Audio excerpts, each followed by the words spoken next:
Good morning, everyone. My name is Iftikhar Hussain Ansari. Today we have to discuss about tempo of evolution, as well as our main topic that we have to discuss in today's class uh, mm, is about human evolutionary trends or human evolution, how human evolved, and what are the various stages in which human evolved towards complexity. तो अगर हम देखेंगे human evolution को या tempo of evolution को कि कैसे हुआ है, देन अगर हम देखेंगे कि on this planet there are plentiful of organism or living creature that is diversified as well as that is managed on this planet. See, perfect. So these are all descended from this last universal common ancestor. यहाँ पे ये बोला जाता है कि जो living creatures है on this planet, ये लास्ट यूनिवर्सल कॉमन एंसेस्टर जो इनका रूट है, ब्रांच का जो रूट है वो लास्ट यूनिवर्सल कॉमन एंसेस्टर है, वहाँ से ये डिराइव हुए हैं बोलते हैं. लाइक वाइज ह्यूमन की केस में भी यही बोला जाता है कि human are descended from this last universal common ancestor जो कि इस अर्थ पे पाए गए हैं. अगर हम देखेंगे क्यों, why there is this similarity among all living creatures that we are derived from last universal common ancestor, हम क्यों कहते हैं हर एक ऑर्गेनिज्म को, if you are talking about this unicellular organism, if you are saying about multicellular organism, if you are talking about vertebrates, non chordates, why we group these all organisms into a single on a single platform, that is they are derived from this last universal common ancestor, because we share fundamental features. Those fundamental features are inheritance based on nucleic acid. That means that in all living creature there is the inheritance of genetic material, or the inheritance that is based on nucleic acid. It's mainly copied by DNA as well as RNA. These are nucleic acid that helps in the inheritance in all living creature. Further, there is some genetic code in each living organism. There is the formation, there is composition or formation of protein, and as well as these proteins are composed of amino acids and much more. Further अगर हम देखेंगे evolution के prospects में, then you will find that formation of this eukaryote और the diversification of this eukaryote, और अगर हम कहें origin of this eukaryote, this forms the grand event. ये जो यहाँ पे यूकैरियोट्स बने हैं प्रोकैरियोट से एर्लियर एंसेस्ट्री में, तो फिर ये एक ग्रैंड इवेंट है, ये एक बहुत बड़ा इवेंट है human evolutionary as well as evolution of living creatures on this planet. ये इसका एक मेन एस्पेक्ट है कि यूकैरियोट बने थे from by the symbiosis of this archaean and the bacterian. If I show you from this graph, you will find that there is origin of life somewhere around 3500 million year ago, or you may also say it as 3.5 billion year ago. There is the origin of life. Further, you will see upward there is diversification as well as increase in the complexity. In initial stage, you will find there is the prokaryote. There are prokaryotes. That forms the initial stages or the simplest stages on this planet. Those are bacteria as well as archaea. Further, further the most important aspect, that is the unification of this bacteria and archaea, or the symbiosis of this archaea and the bacteria, further results in the formation of this eukaryotes. And this formation of eukaryote helped in increasing the complexity as well as diversification of living organism on this planet.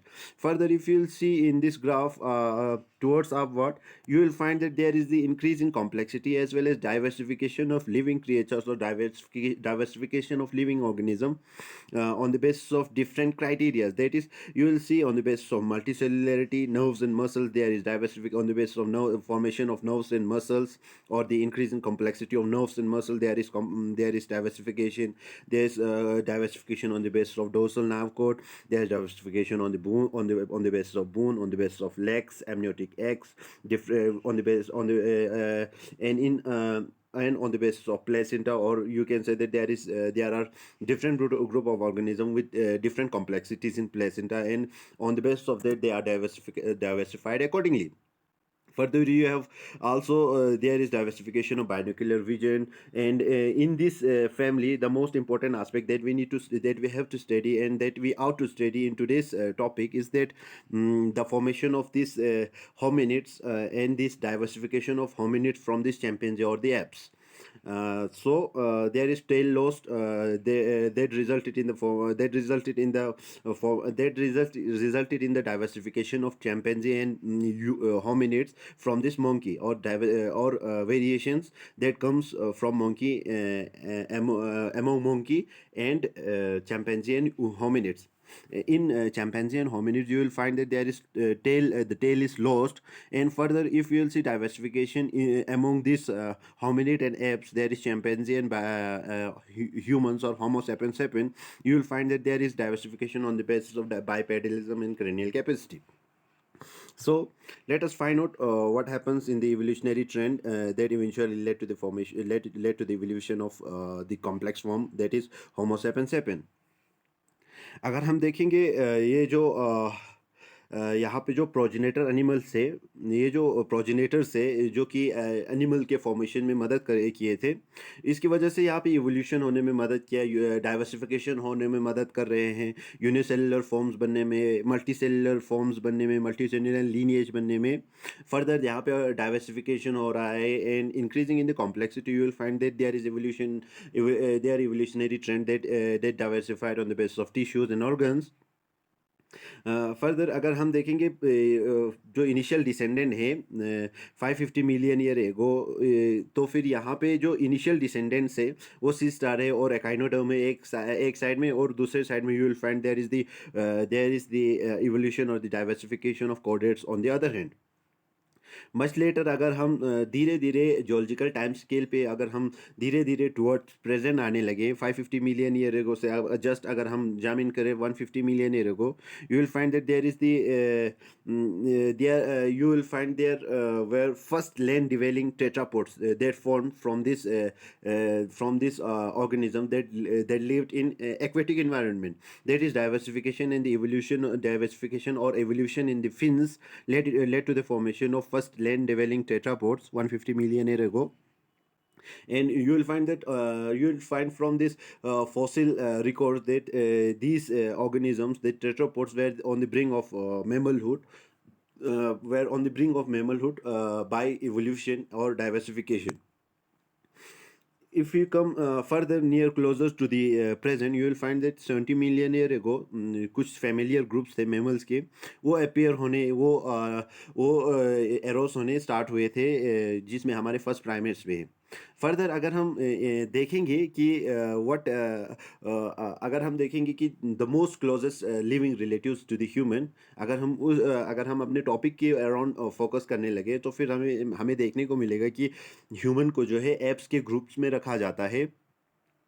क्योंकि हमें एक visible distinguish character से जो define करता है humans को apes के साथ, those are the lack of external tail. Further अगर हम आगे आते जाए एप्स से और थोड़ा क्लोज आते जाए, then you will find that हमारे जो क्लोजेस्ट रिलेटिव से, जो क्लोजेस्ट हमारे साथ जो कैरेक्टर्स शेयर करते हैं, वो चिंपैंजी है और बोनोबो है. क्यों? अगर हम देखेंगे ह्यूमन स्पीशीज़ को ही, अगर हम ह्यूमन स्पीशीज़ के लीनिएज को ही देखेंगे, तो फिर उसके डाइवर्सिफिकेशन को पढ़ना, उसके लीनिएज को होमिनिन बोला जाता है. ह्यूमन फर्दर होमो सेपियन के लीनिएज को होमिनिन्स बोला जाता है. अभी अभी हमने जो बात की है, ह्यूमन जो इवॉल्व हुए हैं from this apes 7 million year ago, you will find that यहाँ पे ह्यूमन का जो 15 million year ago there is जो हमारे एप्स ग्रुप है, वहाँ पे डाइवर्सिफिकेशन हुए. लेकिन ये जो लीनिएज है कि ग्रुप में रखा गया था. क्योंकि there were similarities between this hominin lineage as well as this apes in chimpanzee और bonobo. There were loss of tail, इनमें टेल लेस थे. फर्दर यहाँ पे होमिनिन का जो ब्रांच जो है फर्दर लीनिएज के फर्दर डिफरेंटली इवॉल्व हुए हैं on the basis of bipedalism, और यहाँ पे diversification हुआ है from chimpanzee and bonobo.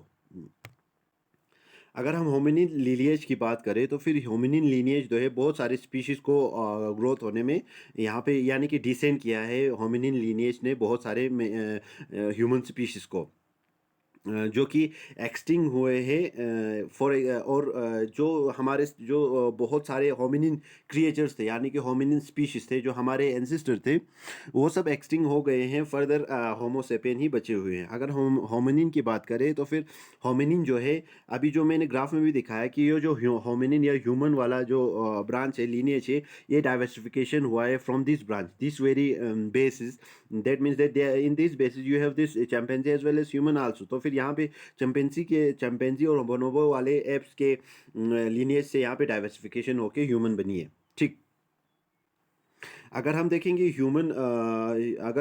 Human और चैंपेंजी के बीच में ये वाला जो अगर हम डेट्स देखेंगे तो फिर यहाँ पे 7 मिलियन ईयर एगो यहाँ पे डाइवर्सिफिकेशन हुआ है फ्रॉम चैंपेंजी एंड बोनोबो वहाँ से होमिनिन जो लीनिएज है डाइवर्सिफाई हुआ है फर्दर अगर हम देखेंगे ह्यूमन और चैंपेंजी में क्या है डिफरेंस है क्या सिमिलरिटी है तो फिर यहाँ पे ये बोला गया है कि डीएनए सीक्वेंस और या हमारे प्रोटीन कोडिंग जीन से इनमें जो ह्यूमन और चैंपेंजी में डिफरेंस है वो सिर्फ 2% का डिफरेंस है that's why these two species are closely related और यहाँ पे इनमें जो डिफरेंट लोसाई है डिफरेंट लोसाई पे जो हम इसके जीन्स प्रेजेंट होते हैं वो पॉलीमॉर्फिक एलील शेयर करते हैं क्यों क्योंकि यहाँ पे इवोल्यूशनरी ट्रेंड में यहाँ पे बैलेंसिंग सिलेक्शन हुआ है जिसकी वजह से यहाँ पे इतना ज़्यादा सिमिलरिटी इनमें देखने को मिलता है क्यों क्योंकि इनका एंसेस्टर कॉमन था that's why there is this balancing selection between this chimpanzee and hominin lineage further अगर हम देखेंगे जो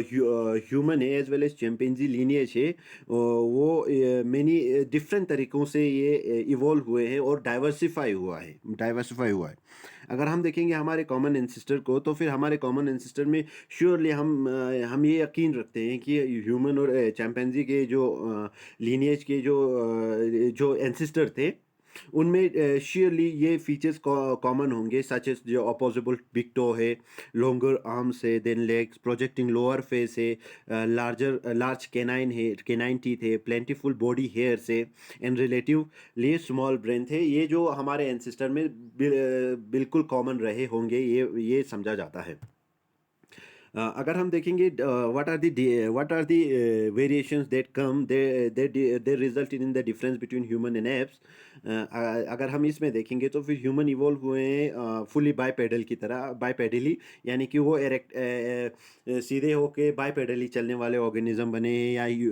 ह्यूमन हम एडाप्ट हुए हैं वॉकिंग के लिए रनिंग के लिए लेकिन एप्स में इतना ज़्यादा एडाप्टेशन नहीं है फॉर वॉकिंग और बाईपेडलिज्म के लिए अगर हम देखेंगे हमारे पेल्विस को हमारे पेल्विस का डिफरेंट शेप है anchoring muscle then that stabilize the body जो हमारे बॉडी को स्टेबलाइज करता है यानी कि जो हमारा पेल्विस जो भून है क्या करते हैं कि पेल्विस का डिफरेंट स्ट्रक्चर है from that of chimpanzee so that it stabilize for bipedalism और वॉकिंग और रनिंग फर्दर अगर हम देखेंगे हमारे लेग्स जो है रिलेटिवली लॉन्गर है देन एप्स एप्स में जो है लेग्स जो है थोड़े बड़े होते हैं छोटे होते हैं और हैंड्स जो है फोर आर्म्स जो है ज़्यादा लंबे होते हैं और जो हमारे लेग्स है वो एंगल किए हुए इनवर्ट ताकि they are directly below our centre of gravity यानी कि दैट मीन्स दैट ये एंगल किए हुए होते हैं डायरेक्टली हमारे बॉडी के सेंटर ऑफ ग्रेविटी को लेके ताकि हम एरेक्ट यानी कि बाईपेडलिज्म को सपोर्ट कर सकें फर्दर अगर हम देखेंगे the difference between the chimpanzee as well as this human you will find that there is the difference is that in this foramen magnum you will find that अगर human की case में देखें तो फिर इसका जो फोरेमन मैग्नम है वो एंटीरियरली पुश किया हुआ है लेकिन ऑन द अदर हैंड अगर हम चिंपैंजी की बात करें तो फिर ये पोस्टीरियरली हेड के पोस्टीरियर रीजन पे प्रेजेंट है सो व्हाट यहाँ पे ये बाईपेडलिज्म को सेंटर ऑफ ग्रेविटी को सपोर्ट करता है लेकिन यहाँ पे ये जो है इसके सेंटर ऑफ ग्रेविटी को सपोर्ट नहीं करता है एज वेल एज यहाँ पे अगर हम देखेंगे बोन्स की बात करेंगे पेल्विक बोन की बात करेंगे तो फिर यहाँ पे डाइवर्सिफिकेशन या डिफरेंस है जो कि सेंटर ऑफ ग्रेविटी को मदद करता है ह्यूमन के केस में आप स्ट्रक्चरली देख सकते हो कि यहाँ पे डिफरेंस है in size as well as structure between this human and this chimpanzee further ये लीनिएज है जिसको हमें पढ़ना है ह्यूमन इवोल्यूशन में, कि ह्यूमन इवोल्व हुए हैं और इतने डिफरेंट मैंने पहले ही बताया कि ह्यूमन और चिंपैंजी है बहुत डिफरेंट तरीके से डाइवर्सिफाई हुए हैं और बहुत सारे स्पीशीज़ आए हैं, हमारे एंसेस्टर आए हैं। लेकिन ये सब अभी प्रेजेंट में प्रेजेंट नहीं है। ओनली होमो सेपियन जो टॉप पे है वही आज के डेट में प्रेजेंट है, जो कि हमारे लिए जो कि हम हैं या ह्यूमंस है। अगर हम ह्यूमन इवोल्यूशन की बात करें या होमो सेपियन की बात करें, तो फिर ये जो नेम डिजिग्नेट किया जाता है वो इवोल्यूशनरी प्रोसेस दिखाता है जो कि स्टार्ट हुआ था या ओरिजिनेट हुआ था ह्यूमन इवोल्यूशन की। मेनली अगर हम ह्यूमन इवोल्यूशन की बात करें तो फिर ये ओरिजिन हुआ था या इवोल्यूशनरी, ये वो इवोल्यूशनरी प्रोसेस है जो बिगन हुआ था, जो शुरू हुआ था अफ्रीका में प्लियोसिन एपोच में। बहुत कम ही फॉसिल मिले हैं जो कि सपोर्ट करते हैं, या there is no clear view about what cause amazing development और कल्चर, यानी कि इतनी अच्छी तरीके से प्रूफ नहीं है कि इतना डाइवर्सिफाइड कल्चर, इतना diversified origin, diversification on the basis of culture ये कैसे आया है, इतने अच्छी तरीके से क्ल्यू नहीं है। लेकिन you can say that on the basis of those fossil that we have found, उन फॉसिल से हमें पता लगता है कि यहाँ पे डाइवर्सिफिकेशन हुआ है towards complexity, from simpler to complex, यानी कि टू यहाँ यानी कि पहले जो ह्यूमंस थे, यानी कि पहले होमिनिन के जो लीनिएज के एंसेस्टर्स थे वो इतने कॉम्प्लेक्स फॉर्म में नहीं जीते थे। लेकिन फर्दर यहाँ पे डाइवर्सिफिकेशन होके कॉम्प्लेक्सिटी बढ़ती गई। इसके लिए एक चीज़ बोला जाता है, कुछ लोग बिलीव करते हैं, ये बिलीव करते हैं कि ये जो चेंज आया है ब्रेन में या वोकल एपरेटस में, इसकी वजह से यहाँ पे जो कॉम्प्लेक्सिटी बढ़ी है लैंग्वेज में, कल्चर में, इस वजह से बढ़ी है, यहाँ पे ये बोला जाता है। लेकिन ऑन द अदर हैंड कुछ लोग ये हाइपोथेसिस करते हैं कि ये जो चेंज है ह्यूमन के आर्किटेक्चर में, ह्यूमन के स्ट्रक्चर में, या ह्यूमन के माइंड के आर्किटेक्चर में, यानी कि ह्यूमन के स्ट्रक्चर में जो डाइवर्सिफिकेशन हुई है या ब्रेन साइज जो बड़ी है या ज़्यादा हुई है, जिसकी वजह ये माना जाता है कि इसकी वजह से ये जो होमोसेपियन है इसमें इमेजिनेशन की पावर आने लगी, रीजनिंग की पावर आने लगी, जिसकी वजह से यहाँ पे डाइवर्सिफिकेशन हुआ है इनटू ए सिविक लाइफ। लेकिन अगर हम देखेंगे कि क्या सर्टेन है, तो फिर सर्टेन ये है कि मेनली हमें ये पता है कि ह्यूमन जो है हंटिंग और गैदरिंग वे ऑफ लाइफ जो जीते थे 10,000 ईयर अनटिल पीपल। फिर यहाँ पे ये बोला जाता है कि यहाँ पे ये समझा जाता है कि ये जो होमो सेपियन है, यहाँ पे इसका एवोल्यूशन हुआ है, इसमें सर्टेनिटी सिर्फ यही है, सिविक लाइफ की नहीं बात कर रहा हूँ। सर्टेनिटी यहाँ पे सिर्फ यही है कि पहले पहले ये हंटिंग वाले हंटिंग कैरेक्टर्स वाले ऑर्गेनिज्म थे, यानी कि इंडिविजुअल्स थे। फर्दर गैदरर्स बने, फिर इसके बाद यहाँ पे 10,000 ईयर अनटिल उसके बाद से यहाँ पे क्या हुआ है कि सेटलमेंट बनने लगे आइस एज के बाद से, जिसकी वजह से यहाँ पे सिटीज़ बनने लगे, सिटीज़ इमर्ज होने लगे। इसके बाद से सिविक लाइफ डेवलप होने लगे, फर्दर मॉडिफिकेशन आने लगी, कॉम्प्लेक्सिटी बढ़ती गई। ठीक। फर्दर अगर हम ह्यूमन इवोल्यूशनरी ट्रेंड की बात करें तो फिर यहाँ पे आपको स्ट्रक्चरली मैं दिखाने की कोशिश कर रहा हूँ कि यहाँ पे जो होमिनिन का लीनिएज है इसमें डाइवर्सिफिकेशन हुआ है। ये सब इंडिविजुअल्स की अगर मैं बात करूँ तो फिर ये सभी इंडिविजुअल्स जो है ये हमारे एंसेस्टर हैं जो कि डिराइव हुए हैं होमिनिन लीनिएज में। तो यहाँ पे इनमें कॉम्प्लेक्सिटी आने के वजह से यहाँ पे फर्दर लास्ट में हमारा होमो सेपियन बनी है, जो कि अभी के जो कि अभी प्रेजेंट है, अभी की लाइफ में प्रेजेंट है। लेकिन ये जो सारे कैरेक्टर्स थे जो कि अर्लियर फॉर्म जो हम एंसेस्टर की बात कर रहे हैं ये सब आए थे, लेकिन ये अभी प्रेजेंट नहीं है क्योंकि less adaptation towards the less adaptation for the changing scenario of the world. You will see there were Australopithecus, Homo habilis, Homo erectus, Homo neanderthal. Homo neanderthal. These are known closest to Homo sapiens in character as well as thinking ability. अगर हम first human की बात करें तो फिर first human यहाँ पे आपको स्ट्रक्चर में देखने को मिलेगा कि जो ऑस्ट्रेलोपिथिकस है, ऑस्ट्रेलोपिथिकस को फर्स्ट ह्यूमनाइन कैरेक्टर्स यानी कि ह्यूमन क्रिएचर्स बोला गया है, जो कि बाइपेडलिज्म शो कर रहा था। ठीक। फिर इसके बाद जो फर्स्ट इंडिविजुअल्स थे, फर्स्ट एंसेस्टर्स थे जो कि टूल्स का यूज़ करना सीख रहे थे, तो फिर अगर हम देखेंगे तो फिर ऑस्ट्रेलोपिथिकस से इसमें होमो हेबिलिस और होमो इरेक्टस जो होमो हेबिलिस से और होमो इरेक्टस से, ये फर्स्ट हमारे एंसेस्टर्स थे जो जिन्होंने टूल्स का यूज़ करना सीखा था, टूल्स का इस्तेमाल करना सीखा था, और अपने लाइफ फॉर्म में इनके इस्तेमाल से हंटिंग करना सीखा था, एज वेल एज यहाँ पे इनमें जो सिविक लाइफ है इवेंचुअली स्टार्ट हुई थी। फिर इसके बाद अगर हम फर्दर अगर हम देखेंगे आगे जाके, तो फिर नेंडरथल जो है, ये जो है ये जो हमारे एंसेस्टर है, इनमें जो है जो टूल्स का जो यूज़ करके हंटर हंट करके खाने, यानी कि शिकार करने के तरीके सीखने के लिए, या सीखने में नेंडरथल को बोला जाता है कि ये इवॉल्व हुए एज ए हंटर, यानी कि हंट करके अपना खाना खाना, हंट करके, क्योंकि इवेंचुअली जो अर्लियर स्टेज में जो हमारे होमो हेबिलिस थे या होमो इरेक्टस थे, उन्होंने टूल यूज़ करना सीख लिया था, तो फिर टूल टूल यूज़ करना सीख लिया था, तो फिर फर्दर यहाँ पे मॉडिफिकेशन आके, कॉम्प्लेक्सिटी आके, नेंडरथल में ये हंट करने लगे थे और उन टूल का इस्तेमाल करने लगे थे। अगर हम ह्यूमन इवोल्यूशनरी ट्रेंड्स की बात करें, तो फिर जो इवोल्यूशन हुआ है मैन का फ्रॉम एप, यहाँ पे फॉसिल जो रिकॉर्ड है उनके सपोर्ट से हम ये बयां कर सकते हैं, हम ये डिफाइन कर सकते हैं कि ह्यूमन इवॉल्व हुए थे from ape into this to form this complex homo sapien sapien. कैसे? सबसे पहले अगर हम देखेंगे प्रोप्लियोथीकस की, तो फिर ये जो थे एब लाइक प्राइमेट थे, लेकिन इनके आर्म्स जो है शॉर्ट थे। ये ह्यूमन जो मैन है, जो अभी के जो प्रेजेंट मैन है, इसकी तरह रिजेंबल करता था, और ये प्रेजेंट थे 30 मिलियन ईयर एगो। फिर एगी एगिटोपिथिकस अगर हम देखेंगे, तो फिर ये प्रोप्लियोथिकस की तरह ही सिमिलर था। ये सब फॉसिल रिकॉर्ड्स की वजह से हमें पता चले हैं बेटले। ये जो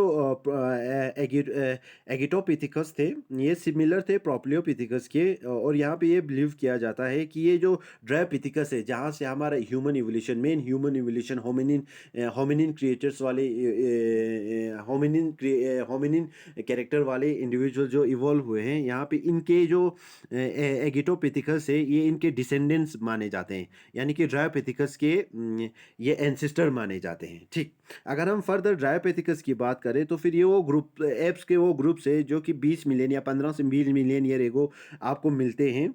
अगर हम इनके 4 लिम्स की बात करें, तो फिर वो शॉर्टर्स थे देन हाइंड लिम्स। अगर हम देखेंगे, ये मॉडर्न एप चैंपियंजी और गोरिल्ला है, इनके जो है ये एंसेस्टर माने जाते हैं ड्रायोपिथिकस को। फर्दर अगर हम ओरियोपिथिकस की बात करें, तो फिर ये ओरियोपिथिकस में क्या होता था कि ये जो स्ट्रक्चर है, टीथ का स्ट्रक्चर है या एरेक वॉकिंग है, यानी कि बाइपेडलिज्म है, ये मेन की तरह शो कर रहा था। लेकिन इनमें जो 4 लिम्ब था वो ज़्यादा लंबा था। इट रिजेंबल एप, यानी कि 4 लिम्ब लंबा होने की वजह से ये एप्स को भी रिजेंबल करते थे। स्ट्रेटर्स और सिम्पसन ने ये सजेस्ट किया है कि ये जो मेन है ऑरियोपिथिकस है, ऑरियोपिथिकस और मेन है, ये पैरेलली इवॉल्व हुए हैं। दैट इज़ वाई यहाँ पे ये बोला जाता है कि ऑरियोपिथिकस डायरेक्ट एंसेस्टर नहीं है मेन का, लेकिन इनमें पैरेलल इवोल्यूशन है, साथ साथ में इवोल्यूशन होते गया है। फर्दर आपके पास आता है रामापेथिकस, जो कि 12 टू 15 मिलियन है, सॉरी ये 12 नहीं है 15 है, 12 टू 15 मिलियन एयर को आपको इसके फॉसिल रिमेन्स मिलते हैं। अगर हम इनके डेंटिशन की बात करें, तो फिर ये जो डेंटिशन है ह्यूमन जो मेन है, अभी वाला होमो सेपियन सेपियन है, इसके डेंटिशन की तरह इसका भी डेंटिशन था, और there fossil was collected from Africa as well as India. फिर इसके बाद एक कैनेपिथिकस, जो कि क्लोजली रिलेट करते हैं रामापेथिकस को, और इसके फॉसिल्स जो है कलेक्ट किए गए हैं ईस्ट अफ्रीका से। फिर इसके बाद आते हैं फर्दर मॉडिफिकेशन होके ऑस्ट्रेलोपेथिकस। ये ऑस्ट्रेलोपेथिकस को बोला जाता है, मेनली ये याद रखिए, ऑस्ट्रेलोपेथिकस को बोला जाता है connecting link between apes and man, जो कि 2 to 5 मिलियन ईयर को इसके फॉसिल्स मिलते हैं। अगर हम देखेंगे ऑस्ट्रेलोपेथिकस को, why this is the connecting link between apes and man, because there might be some characters that defines both man and apes. So those characters are, अगर हम मेन लाइक कैरेक्टर्स की बात करें, तो फिर इसमें एरेक्ट पोस्चर था, बाइपेडलिज्म, bipedal locomotion था, डेंटिशन था जो कि ह्यूमन की तरह था। लेकिन अगर हम इसमें ए ब्लैक कैरेक्टर की बात करें, तो फिर ए ब्लैक कैरेक्टर में क्या था कि ये जो टीथ थे जो कि इसमें प्रेजेंट थे, वो लार्जर थे मॉडर्न मैन से। इसमें चिन प्रेजेंट नहीं था, आईब्रो रिजेस जो है वो डाउनवर्डली प्रोजेक्ट कर रहे थे। फर्दर इसके बाद ऑस्ट्रेलोपिथिकस के बाद हमारे पास आ रहे हैं होमो हैबिलिस। अगर हम होमो हैबिलिस की बात करें तो फिर ह्यूमन की तरह, अभी के ह्यूमन की तरह लगने वाला पहला ऑर्गेनिज्म होमो हैबिलिस है।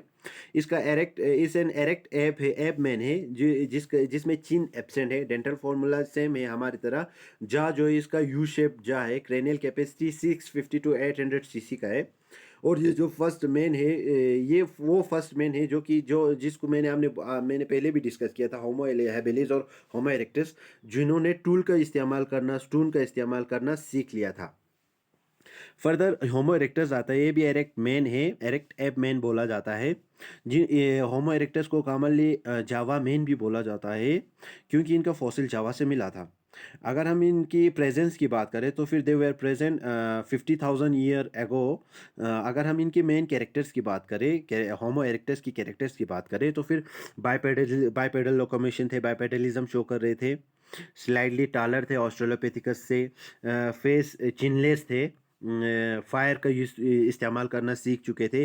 क्रेनियल कैपेसिटी 800 टू 1000 सीसी की थी।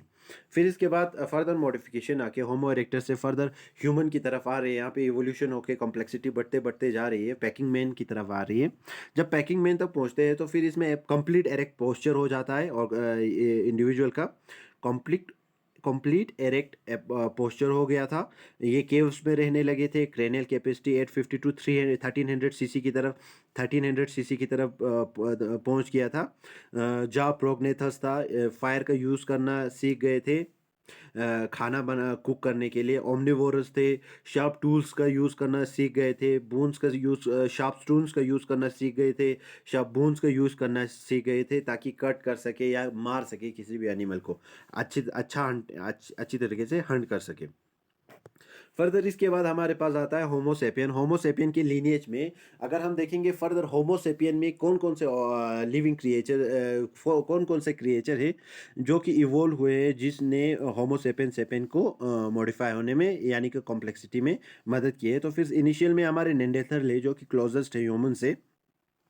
ये 75,000 ईयर एगो आपको मिलते हैं इनके फॉसिल्स। अगर हम इनके कैरेक्टर्स की बात करें तो फिर इनका आईब्रो रिज हैवी था और प्रोट्रूडिंग था, टीथ लार्ज थे, चिन एब्सेंट थे, क्रेनियल कैपेसिटी 1400 सीसी था, ये इंपॉर्टेंट है। फिर इसके बाद रोडिसियन मैन आते हैं। इसके फॉसिल्स जो है रोडिसिया से कलेक्ट किए गए हैं। इनका क्रेनियल कैपेसिटी 1300 सीसी के थे। फर्दर ये सब लीनेज, हम होमोसेपियंस की बात करें, होमोसेपियंस के अंडर ये सभी आते हैं बेटाले सब।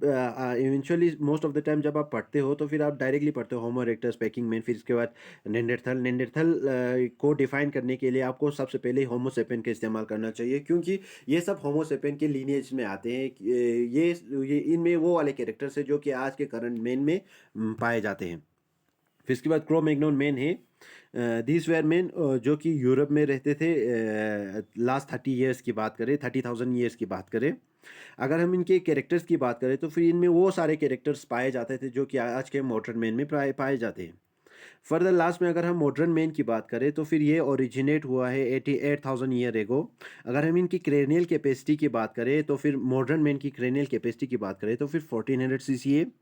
अगर हम मॉडर्न ह्यूमन रेसेस की बात करें, डिफरेंट रेसेस दैट इवॉल्व हुए या डाइवर्सिफाई हुए हैं, तो फिर इनमें हमें क्यूकोसॉइड रेस है, नेग्रोइड है, मोंगोलॉइड है, अमेरिकन रेस है, ऑस्ट्रेलियन रेस है, as well as Indian race है। ये सभी रेस से फर्दर मॉडिफाई हुए हैं। और यहाँ पे आके हमारे इवोल्यूशन जो है, ये जो हम ह्यूमन इवोल्यूशन की बात करें, होमिनिन लीनिएज की बात कर रहे हैं, डाइवर्सिफाई हुए और इस कॉम्प्लेक्सिटी तक पहुँच गए हैं। Thank you, thanks lot.